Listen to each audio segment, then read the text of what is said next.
7-ish. How are you? Good. They're adjusting the lights. More or less. Good.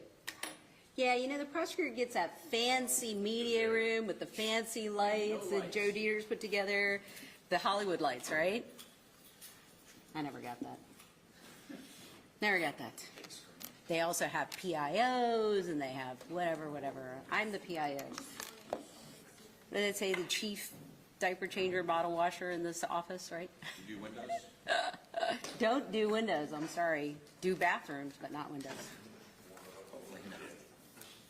Not here, but well, we're necessary. We're all moms and, we have the ability. We do what it takes. I don't think you'd be too squeamish if you do autopsies. We're not squeamish. We're not squeamish. We had our annual Ohio State Coroners Association meeting a week and a half ago. You guys want to talk squeamish or gory? Yeah. And it's always a challenge. It's like, who's going to show the worst? It's like some sort of contest. Ugh. Anyway, it took a while for me to get used to that because, I'm a radiologist. Everything in black and white on screen looks way better than everything in red in person. Well, ready? Ready. All right. Good morning, everybody. Thank you for coming at such short notice, and I know it was rather short notice. So first I want to address having to cancel the press conference on Friday. As you know, we were served with grand jury subpoenas on Thursday, and in my 13 years as coroner, I've never been served with a grand jury subpoena.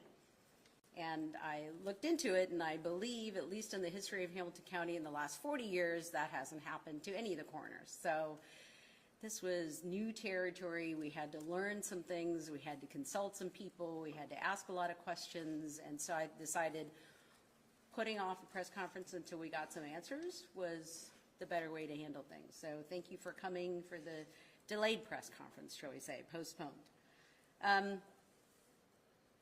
In the interim, I understand that some of the autopsy findings have been relayed to the public.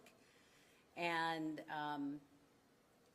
I just thought that the public should hear that from us, from our office directly, so that they get the facts straight and so that the information is correct. I want to start off with saying, first of all, our condolences to the grieving families, because this is not easy for anybody. And no matter what family you are, there are victims in this, and they're not just the people that have passed away. It's really the family members who are left to deal with their grief. So in the interest of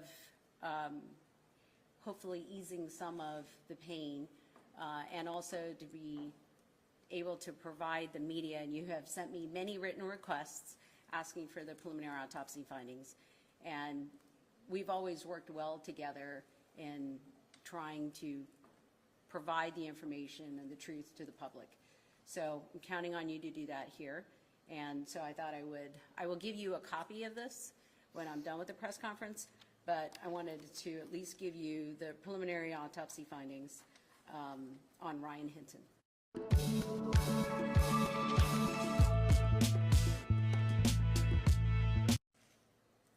So Mr. Hinton had 3 gunshot wounds to his body. And this is in no particular order, but there was one in the left forearm, and there was an entrance wound and an exit wound, and it was soft tissue injury only. Did not contact any bone, and just skin wounds, entrance and exit. There was a second gunshot wound in the left lateral chest, so underneath the axilla, meaning the armpit. And that one did traverse the chest, and it did traverse through the left ventricle, and it exited the chest near the sternum. We believe that is the lethal wound.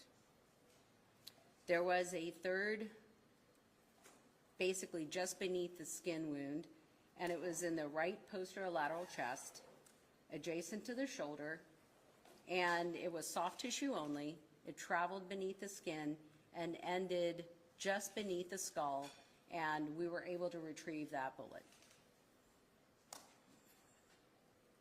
So Mr. Hinton's cause of death is a gunshot wound to the torso.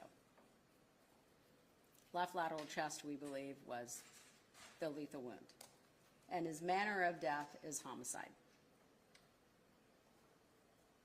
So I wanted to make sure you got the exact facts from us and relayed that to the public. And again, there are